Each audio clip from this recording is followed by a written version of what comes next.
Now you may wonder why, after spending so much time getting this wall lovely and flat, I'm scratching pretty patterns in it. Now the idea of this is to etch a little key into the wall for the finished coat of plaster to stick nicely onto that. And what I've done is I've put some screws in the float, which turns it into what plasterers call a devil float. And those screws scratch the pattern as I flatten out the wall. Quick tip, Joanne's got some new ornate skirting in her dining room and she wants the rest of the house to look just like that.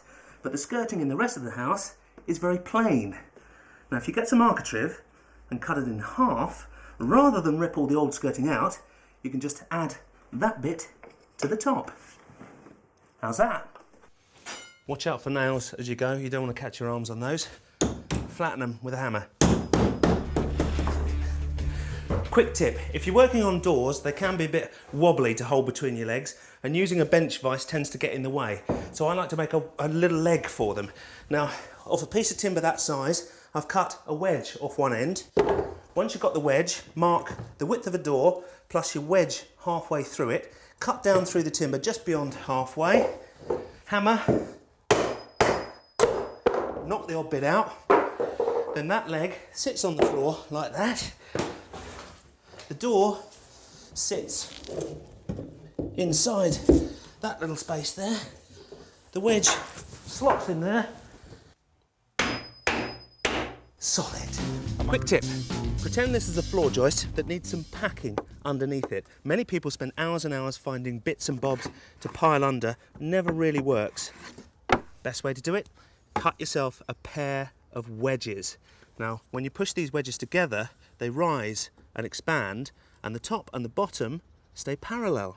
Perfect. Put them under, drive them together until they meet in the right place, then fix them with a screw.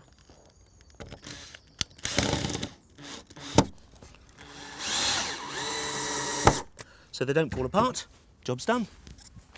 Quick tip, to make this heavy pre-glazed window easier to carry, we've lightened the load by removing all these casements. And another tip, while these casements are out, we can actually drill and fix this window to the studwork through the back of the hinge plates. And then when these hinges are replaced, it conceals all the screw heads. And if you need to remove it at a later date, you know exactly where they are. Quick tip on how to deal with shoddy paintwork. People are often left foxed with how to deal with this kind of overlap on glass. Now, blades are the thing. If you purchase one of these from a decorator's suppliers, it has a blade inside it. Make sure you buy some spares when you buy one so you've got plenty to play with. A nice low angle and peel away. Quick tip. Pulling nails out of timber can be quite difficult. This one's already quite a long way out, so you can't always get the leverage on it, and quite often you lose the head of a nail trying to pull it out. Here's the tip. Get the hammer down at the base of the nail and twist it sideways, and then once you've bent the nail, you've got yourself a better grip to pull it straight out. How's that? Quick tip, possibly the only time you should combine a hammer with a screw. To decorate a wall properly and fill these holes, those raw plugs need to come out. Using the screw inside the plug, just screw that back into the plug. Sometimes you can pull them straight out, but in this case that's a bit tight. Block of wood to protect the wall, hammer onto the screw. There you go.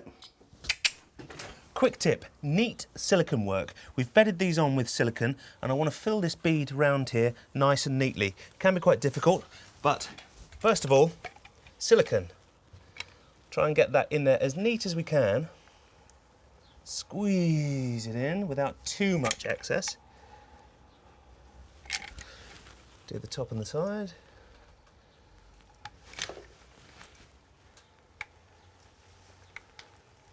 There, good start. Now the tip is to use a little squirty bottle like this, we've all got one around the house, washing up liquid and water. What we want to do is wet all the surfaces around the silicone. We've stuck it to where we need to stick it, and we don't want it to stick to anything else. A little tool fashioned out of pine, squirt on that. I just sanded the edges slightly so it's nice and round, and this is where it gets really clever. We're up there like that. comes off in one lovely lump each time. Quick tip, fixing wood to masonry. A lot of people struggle and pilot the timber before they offer it up and then try and mark the holes through the timber. It gets very wiggly and very awkward. Now what we always do in the trade, masonry drill straight through the lot into the brick.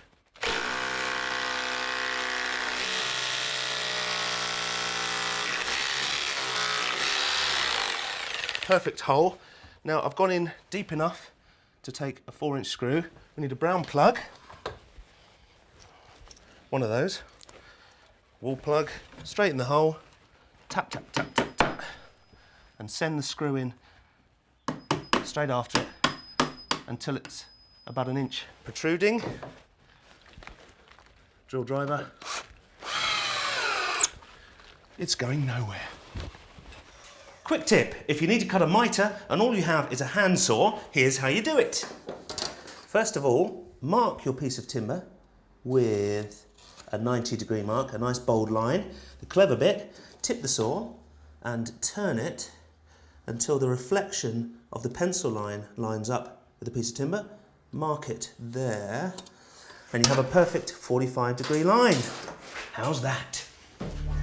Quick tip, how to make a corner block for your string line. My corner block is a bit tired, looking a bit past its sell-by date.